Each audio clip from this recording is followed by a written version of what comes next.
Welcome to వంట సాగరం friends. ఈ వీడియోలో నేను శనగపప్పు బీరకాయ కర్రీని సింపుల్గా టేస్టీగా ఏ విధంగా ప్రిపేర్ చేసుకోవచ్చో చూపించబోతున్నాను. మీరు కూడా ఒకసారి ట్రై చేయండి. నచ్చితే కంపల్సరీ లైక్ చేయండి. ఎలా ఉందో మీ అభిప్రాయాన్ని కామెంట్ సెక్షన్లో తెలపండి. ఇంకేమాత్రం ఆలస్యం చేయకుండా ఈ కర్రీని నేను ఏ విధంగా ప్రిపేర్ చేశానో ఈ వీడియోలో చూసేద్దాం. ముందుగా ఒక ప్యాన్ పెట్టుకొని 1 టేబుల్ స్పూన్ ఆయిల్ని యాడ్ చేసుకోండి. తర్వాత ఒక హాఫ్ కప్పు ఉల్లిపాయ ముక్కల్ని వేసుకోవాలి. ఒక ఎండుమిర్చిని కూడా బ్రేక్ చేసుకొని వేసుకోండి. కొద్దిగా కరివేపాకును కూడా వేసుకొని ఫ్రై చేసుకోండి.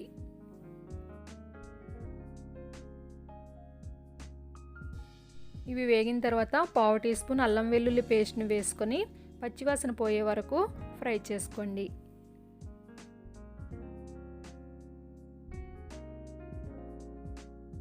ఇప్పుడు కట్ చేసి పెట్టుకున్న బీరకాయ ముక్కల్ని వేసుకోవాలి. ఇక్కడ నేను 1/2 కేజీ బీరకాయలు తీసుకొని పైన ఉన్న గరికినంతా కూడా ఒలిచేసి శుభ్రంగా కడిగి చిన్న చిన్న ముక్కలుగా కట్ చేసుకొని వీటిని యాడ్ చేసుకుంటున్నాను. వెంటనే నానబెట్టుకొని ఉంచుకున్న పచ్చెనగపప్పుని వేసుకోవాలి. ఈ పచ్చెనగపప్పుని 1/2 కప్పు తీసుకొని నానబెడితే 1 కప్పు వరకు అవుతుంది.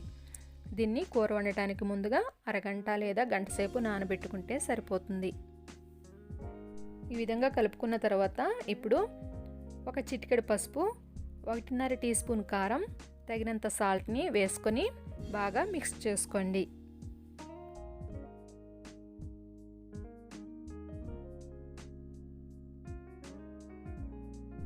ఇలా కలుపుకున్న తర్వాత మూత పెట్టుకొని మగ్గించుకోండి.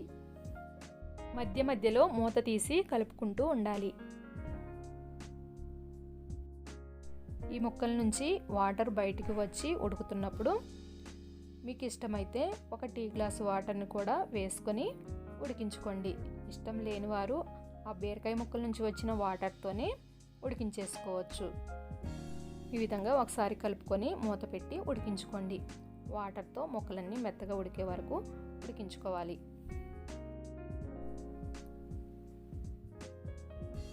ఈ వాటర్తో ముక్కలన్నీ ఉడికి కర్రీ ఈ విధంగా గ్రేవీగా తయారైన తర్వాత స్టవ్ ఆఫ్ చేసేసుకొని ఈ కర్రీని సర్వింగ్ బౌల్లోకి ట్రాన్స్ఫర్ చేసుకోండి.